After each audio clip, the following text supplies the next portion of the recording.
Hi friends, welcome to stories of റേഹോ. ഇപ്പോഴത്തെ പിള്ളേരൊക്കെ ഇങ്ങനെയാ, ബെല്ലും ബ്രേക്കും ഇല്ല.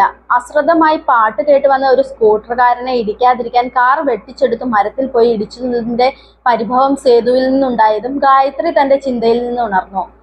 ഒന്നും പറ്റിയില്ല, കാറിന് ചെറിയ പരിക്കേ ഉള്ളൂ, ഇനി ഒരു തിരിച്ചുവരവ് ഉണ്ടാകരുത് എന്ന് പ്രാർത്ഥിച്ചിരുന്നു. എന്നിട്ടും 10 വർഷങ്ങൾക്ക് ശേഷം വീണ്ടും കാണേണ്ടി വന്ന തന്റെ ഗ്രാമത്തിലെ ദിവസവും നടന്നിരുന്ന വഴികളുമെല്ലാം അപരിചിതമായി തോന്നി ഗായത്രിക്ക്.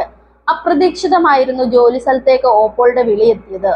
ഗോപികയും മറ്റും കാറപകടത്തിൽപ്പെട്ടു. അമ്മയുടെ നില കഷ്ടമാണ്, നിന്നെ കാണണമെന്ന് പറയുന്നു.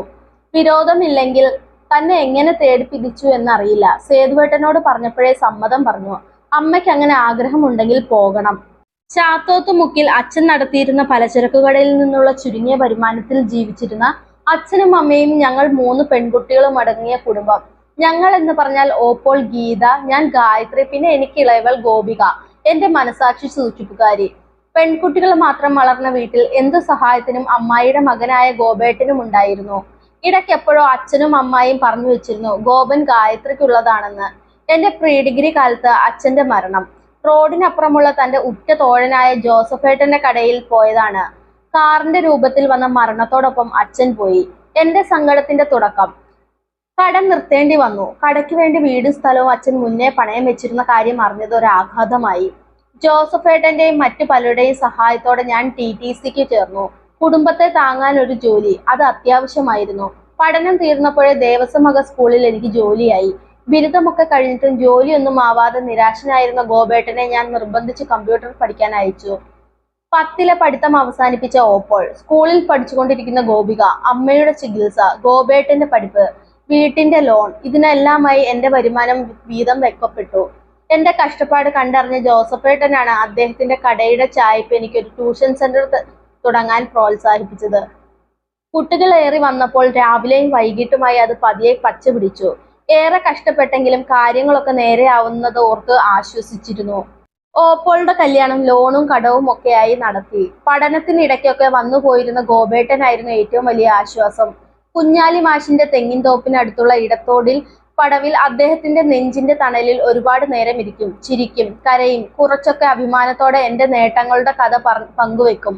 എന്റെ പഠിത്തമൊക്കെ കഴിഞ്ഞ് ഒരു ജോലിയായാൽ എല്ലാം ശരിയാകുമെന്ന് അപ്പോൾ അദ്ദേഹം എനിക്ക് ധൈര്യം തരും. അദ്ദേഹത്തിന്റെ സ്നേഹപ്രകടനങ്ങൾക്കിടയിൽ എല്ലാം തികഞ്ഞ ഒരു വീട്ടമ്മയായി മാറുന്നത് ഞാൻ സ്വപ്നം കാണും. അങ്ങനെ തെങ്ങോലത്തോപ്പുകളുടെ നിഴലുകൾ മറയാക്കി ഞങ്ങളുടെ എത്രയോ സംഗമങ്ങൾ. ഇതിനിടയിൽ ഓപ്പോൾ ഭർത്താവുമായി പിണങ്ങിപ്പോന്നു. അമ്മയാകാൻ പോവുകയാണെന്ന് അറിഞ്ഞിട്ട് പോലും ഓപ്പോളെ അയാൾ വന്ന് കണ്ടില്ല. ഗോപേട്ടന് നല്ലൊരു ജോലി ആയപ്പോൾ ഞങ്ങളുടെ കല്യാണാലോചന വീണ്ടും പൊന്തി വന്നു.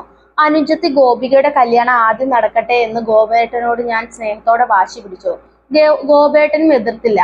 ഇതിനിടയിൽ ഡിഗ്രി പൂർത്തിയാക്കിയ ഗോപികയ്ക്ക് തന്റെ ജോലി സ്ഥലത്ത് തന്നെ ഒരു ജോലിയാക്കി കൊടുത്തപ്പോൾ ഗോപേട്ടന്റെ കരുതലിൽ എന്റെ മനം നിറഞ്ഞിരുന്നു. ഗോപേട്ടനും ഗോപികയും വരുന്നുണ്ട്. അവൾക്കൊരു കല്യാണം ഏതാണ്ട് ഉറച്ച പോലെയാണ്. പെട്ടെന്ന് ഒരു ദിവസം അമ്മ പറഞ്ഞപ്പോൾ എനിക്ക് കുറച്ചല്ലാത്തൊരു അത്ഭുതമുണ്ടായി. പിന്നീടുള്ള ചോദ്യങ്ങൾക്ക് അമ്മയോ ഓപ്പോളോ പറഞ്ഞ മറുപടികൾ പൂർണ്ണമായും എന്നെ വിഷമിപ്പിച്ചു. ഗോപിക എത്തിയ ശേഷം അവളുടെ മറച്ചു പിടിക്കലുകളും എന്നെ വല്ലാതാക്കി. അവധിക്ക് വന്നിട്ടും ഗോപികയുടെ പെണ്ണുകാണൽ ചടങ്ങിന്റെ സമയത്തെ ഗോപേട്ടൻ പ്രത്യക്ഷപ്പെട്ടുള്ളൂ. അമ്മായിയും ഉണ്ട് കൂടെ. സെറ്റും മുണ്ടും ഉടുത്ത് സുന്ദരിയായി ചായയുമായി ഗോപിക വന്നു. അവൾ ഗോപേട്ടന് നേരെ ചായ നീട്ടിയ നിമിഷം ജീവൻ നഷ്ടപ്പെടാൻ പോകുന്നു എന്ന് എനിക്ക് തോന്നി. വീഴാതിരിക്കാൻ ഉമ്മറത്തുള്ള മേശയിൽ പിടിച്ചു ഞാൻ നിന്നു. പിന്നെ പലരുടെയും മൗനങ്ങൾ സൃഷ്ടിച്ച ഇരുളിലൂടെ വീടിനകത്തേക്ക് പതറി നടന്നു. ആരോടും ഒന്നും ചോദിച്ചില്ല. ദിവസങ്ങൾക്കിപ്പുറം മണ്ഡപത്തിൽ ഗോപേട്ടന്റെ കൈ പിടിച്ച് ഗോപിക നടന്നപ്പോൾ ഒരു മനുഷ്യ ഹൃദയം എത്രമേൽ പൊടിയുമെന്നും ഒരാൾക്ക് എത്രയധികം ഉള്ളു നോവുമെന്നും അനുഭവിച്ചറിഞ്ഞു.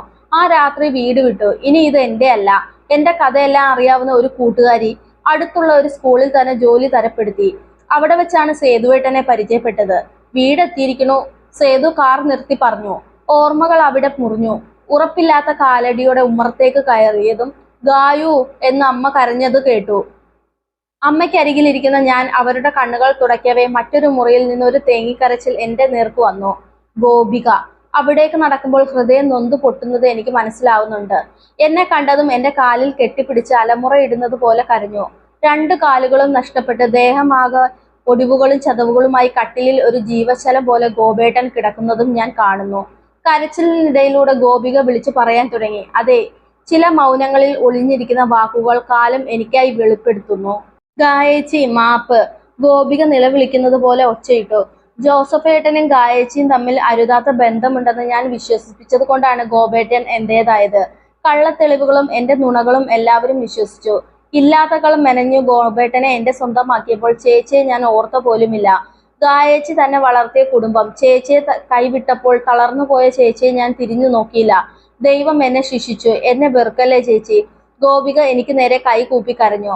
അവളെ എഴുന്നേൽപ്പിച്ചു നെറുകയിൽ കണ്ണീരു കലർന്ന ഒരു ചുംബനം കൊടുത്തു. എനിക്ക് ഒരുപാട് ചോദ്യങ്ങൾ ചോദിക്കാനുള്ളവരെയും ചോദ്യങ്ങളെ തന്നെയും ആ വീട്ടിൽ ഉപേക്ഷിച്ച് ഞാൻ കാറിലേക്ക് നടക്കുകയാണ്. ചിലപ്പോഴൊക്കെ മൗനമല്ലേ ഹൃദയഭേദകം. വാക്കുകളേക്കാൾ ആഴത്തിൽ ഹൃദയം തകർക്കാൻ കഴിയുന്ന അദൃശ്യ ഭാഷയാണ് മൗനം. പ്രിയപ്പെട്ടവരെന്ന് ധരിച്ചവർ നമ്മെ ചതിക്കുമ്പോൾ മൗനം തന്നെയാണ് നല്ല മറുപടി.